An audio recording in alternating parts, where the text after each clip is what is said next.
This is going to dry, and you'll see your finish. It's more of a sheen, of a silky sheen.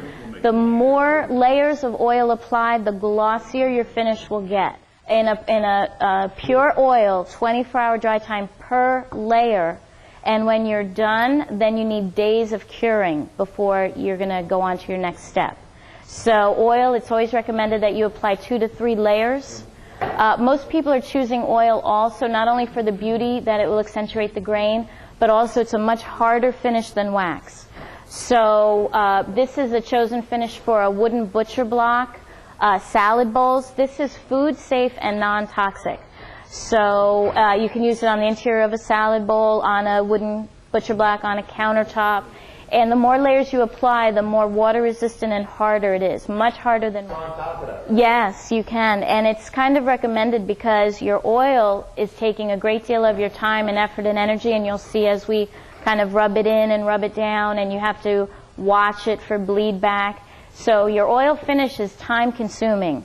If you scratch that or dent it, it's a whole other procedure. You have to apply more oil. Whereas if you have wax on top of your oil, the wax will take the brunt of the surface damages, will protect your wood and your oil underneath. If you were to put down a really hot pot or a wet water vase or something like that. So wax is a recommended finish on literally everything except polyurethane. You can even put a wax over a varnish, lacquers. So basically, the wax is meant as your protecting coat. It's your least expensive finish. It's your quickest applied finish. So if that is the case, you want to use that as your surface coat to protect certainly your shellacs and your oil. In the real world, I would do 2 to 3 coats, and really it's sealed. But you do need to apply oil once a year. So if this were on a nice kitchen wooden chopping block you have in your house, once a year. We have our, do you all know Mario Rodriguez, our woodworking professor? He made a beautiful mahogany workbench I came from FIT, right? Do you all remember that? And he put tung oil as a finish on his workbench, and it's beautiful. It needs a little touch-up now, but it's really nice. So he chose tung oil for his workbench. It doesn't have a lot of damage. You reapply your wax once a year. If you don't go with wax, definitely your oil once a year. Right. Well, shellac is fragile to heat and everything, but oil is actually much more heat and water resistant. At least wait 7 days before applying a wax. Well, there's a little water droplet test, and that just tells you if you have enough oil. But really, it has to do with humidity. It has to do with maybe how much oil the wood has absorbed.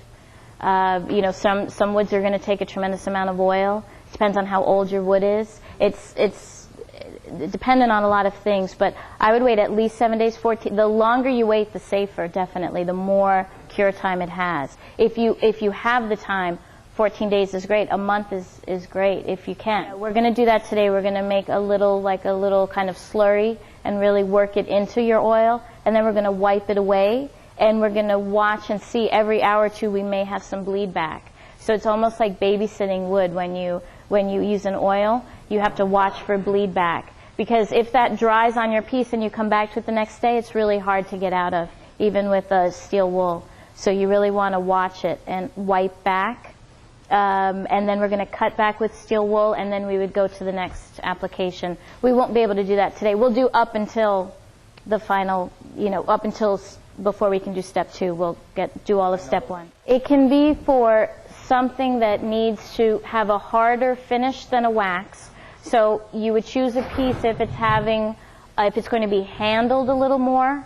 You choose an oil depending on the wood. If it's a very attractive wood, the oil is really going to accentuate that. Where you can do a table in a living room, oils are used often in kitchen areas, because it's a non-toxic finish. If you have any piece made of walnut, a small decorative piece, a piece that's turned, or a little box or something. Not typically for. Let me just mention, did everyone get tung oil except Lori? We have also, which you're welcome to try, is a finishing oil. This is pure tung oil also with a resin dryer. So your dry time with this product is 4 to 5 hours. So you can choose something like this if you were in a rush, if you had to finish something, if you needed to apply 3 coats and you had 2 days, or something like that. So I'm going to just use this. That was 1 coat. That's Van Dyke Crystals. Yeah, but also keep in mind that's like a really soft grain. So, but what happens when we do Van Dyke Crystals is you can mix it absolutely to strength, as thick or as thin as you like, for as dark a color or as light a color. Warm water. Warm water. It's so beautiful to dissolve. It was just that piece of wood. It wasn't treated really, wasn't sanded or anything, planed. I took a simple lacquer brush, which we're going to do right now, and we're going to put on a generous amount. We're going to work it in with a very fine, this is the finest I have, grit sandpaper, make a little slurry, and then we're going to wipe it away. And we're going to start to build the silky coats, feels like. You can stain before you use tung oil, You right? absolutely can stain. Yes, you can stain before you use tung oil, certainly. Any kind of stain? You have to be conscious of the same product can lift the color. So because this is an oil-based, it will activate an oil-based stain. So you may want to use an alcohol stain or a water-based stain. The next step could lift or affect your previous step. So where an oil-based stain and an oil will affect. In particular, I'm using the finishing oil. Now, let me just state that because this has 1 coat on it, I've already done this, but I just want you to see this. Let's say I put this on 2 days ago. It's totally dry. My 24 hours has gone by. I've wiped away any bleed back in between. Before I apply my second coat, I want to cut back lightly with this very unique 4-0 steel wool. This is very fine steel wool. This will not scratch your surface. It's also virtually oil-free, which is very important. So always with the grain, very lightly. We're just going to cut back. What could have happened in the 24 hours is little dust will settle and possibly a hair from the brush, a little bubble or something. I had, just in travel, I have a little white spot from liming wax on this. So just a gentle cutting back. I just want you to see how much is put on. Can you guys?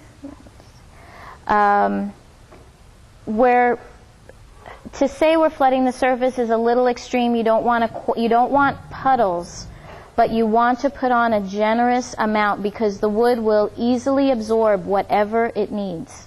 You can use a rag to apply it. Definitely a rag or a brush. Absolutely. What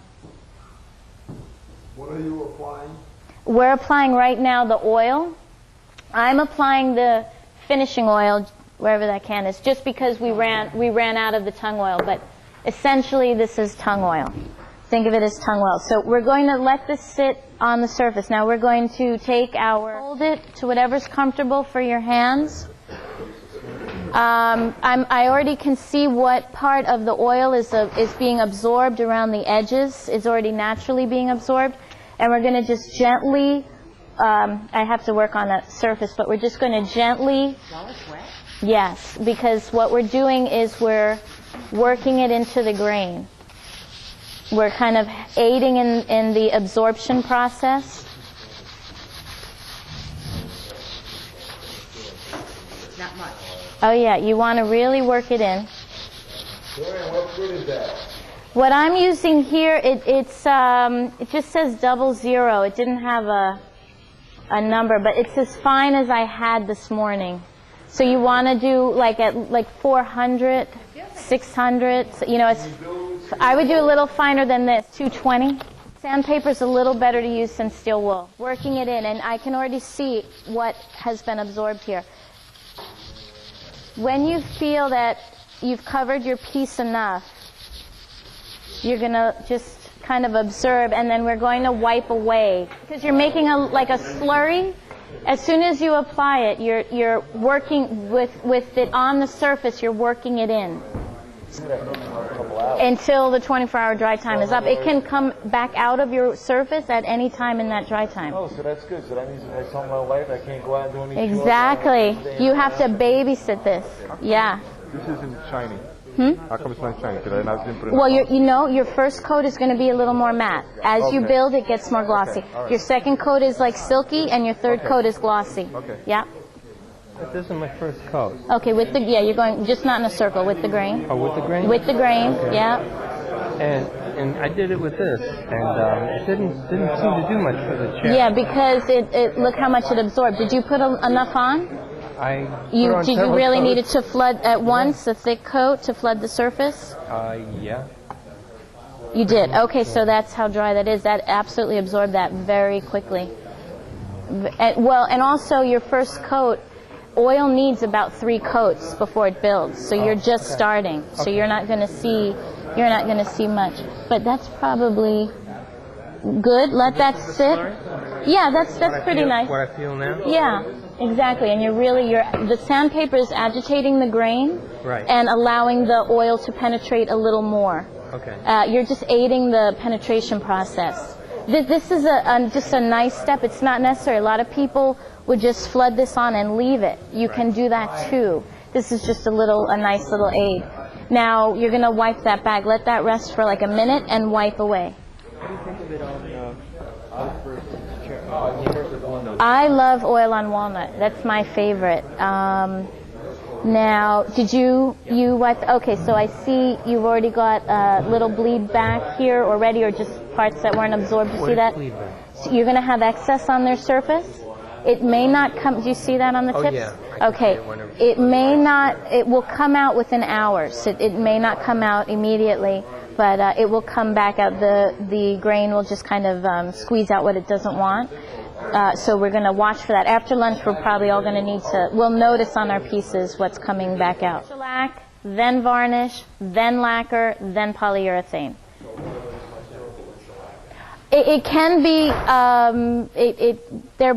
they have different properties, whereas the shellac, the oil is going to be a little more maybe water resistant. The shellac can easily you can make a watermark on shellac in 15 minutes. Depends on if the shellac, how maybe it was applied or how it's finished. Shellac is very fragile. So shellac and oil have different properties of hardness, but they're both, I would say, oil is considered hard and durable, as is shellac, yet it's easy to scratch an oil finish. It's easy to mark a shellac finish. Different damages happen. Have that cure time, finish with a wax or something, because you are going to have, it can easily smell in an enclosed area. It's just after you close the door, it'll just, the vapors will stay there. I would think shellac would be better. Yeah, as long as you have proper dry times with that also. Yeah, definitely on a salad bowl. Absolutely. The interior of a salad bowl is very nice. You wouldn't want to use a wax on the interior of a salad bowl because of the solvent, but the oils are fine for that. That's what's recommended. Salad bowl, any wooden, countertop, anything where there's going to be food, the tung oil is food safe. So we are going to move on to staining. Everything's marked, and after you choose your color, you're just going to shake it well. And then I also have these cans, which we can pour as much as you want. I have a poppy red, sky blue, and lemon yellow. So welcome to come up and choose a color if anyone wants the brights. Here's the wood. Yeah, the wood tones are both the same. Can I open it? Yeah, please do. These are the bright colors. Choose whichever you like. Or we can do a little bit of red, or if we have a little cup to pour these in. These are transparent water-based stains. These in particular have a grain raising inhibitor, but not all stains do. So go ahead and stain a piece, and we're going to be able to feel it. You can feel it right away, but in an hour, a half hour, I'd like you to observe how much the grain is raised. You can determine if that's acceptable depending on how you're going to finish it. If you're going to go on to some hard finishes, it may not be necessary. If you're going to just apply a wax on top of it, you may want to raise your grain first, which is very simply, you get your grain wet with water, a little cloth with water, make sure the surface is fully saturated, let that dry, naturally, or if you had a hair dryer to speed up the process, and then you're going to cut back with sandpaper. And then you've pre-raised the grain, and now you can go ahead with water-based products. But a nice way to test this is to do one piece where we've raised the grain and one piece where we haven't, and you compare, feel the difference. So does anyone have a little bit of their wood they would like to do that on?